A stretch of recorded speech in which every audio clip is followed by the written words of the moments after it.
Assalamu alaikum. Welcome to my channel Femina Cooking Lifestyle. Today recipe beef fry. இதை விட ஈஸியா அந்த beef fry ரெசிபியை செய்யவே முடியாது. அந்த அளவுக்கு வந்து ஈஸியாவும் இருந்துச்சு, டேஸ்ட்டும் ரொம்ப சூப்பரா இருந்துச்சு. இதை ஈஸியா ரொம்ப டேஸ்டா எப்படி செய்யறதுன்னு பார்க்கலாமா?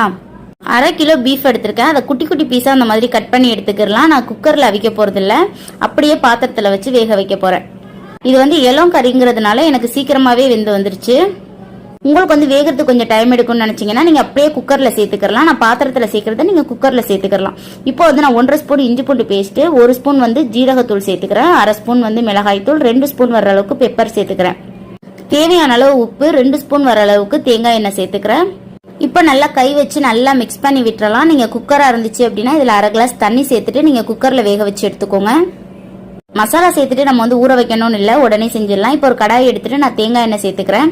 இதுக்கு தேங்காய் எண்ணெய் தான் ரொம்ப சூப்பரா இருக்கும். தேங்காய் எண்ணெய் சேர்க்க பிடிக்காது அப்படின்னு நினைச்சீங்கன்னா நீங்க நார்மல் குக்கிங் ஆயிலே எடுத்துக்கலாம். அதுக்கப்புறம் இந்த பீஃபை வந்து நம்ம சேர்த்துடலாம். சேர்த்துட்டு நல்லா மிக்ஸ் பண்ணி விடுங்க. பீஃப்லயே நம்மளுக்கு தண்ணி பிரிஞ்சு வரும், தண்ணி சேர்க்க தேவையில்லை. கடாயில செய்யறப்போ ஒரு 20 to 25 நிமிஷம் இதை அப்படியே மூடி போட்டு விட்டுருங்க. இதை வந்து இடையில நல்லா மிக்ஸ் பண்ணி விட்டுக்கோங்க. பீஃப் வந்து ரொம்ப இளம் கறிங்கிறதுனால எனக்கு ஒரு 20 நிமிஷத்துலயே நல்லா வெந்து வந்துருச்சு. நீங்க குக்கர்ல செய்றீங்கன்னா இதே மாதிரி தான் மசாலா எல்லாமே சேர்த்துட்டு நல்லா வேக வச்சதுக்கு அப்புறம் ஒரு கடாயில ஆயில் சேர்த்துட்டு நீங்க பீஃபை சேர்த்துக்கலாம். சேர்த்துட்டு நல்லா மிக்ஸ் பண்ணிட்டே இருந்தீங்க அப்படின்னா நல்லா எண்ணெய் பிரிஞ்சு வரும். அந்த டைம்ல நம்ம ஆஃப் பண்ணிடலாம். இப்போ நல்லா எண்ணெய்லாம் பிரிஞ்சு இந்த மாதிரி வந்திருக்கு. இந்த டைம்ல நல்லா மிக்ஸ் பண்ணி விட்டுருங்க. சூப்பரான பீஃப் ஃப்ரை ரெடி. ரொம்ப ஈஸியான ரெசிபி. கண்டிப்பா நீங்களும் வீட்டில் ட்ரை பண்ணி பாருங்க. இந்த வீடியோ உங்களுக்கு பிடிச்சிருந்தா லைக் பண்ணுங்க, ஷேர் பண்ணுங்க, மறக்காம சப்ஸ்கிரைப் பண்ணுங்க. இந்த மாதிரி இன்ட்ரெஸ்டிங்கான ரெசிபிஸ்லாம் உங்களுக்கு வேணும் அப்படின்னா என்னோட சேனல் ஃபெமினா குக்கிங் லைஃப் ஸ்டைலை மறக்காம ஃபாலோ பண்ணுங்க.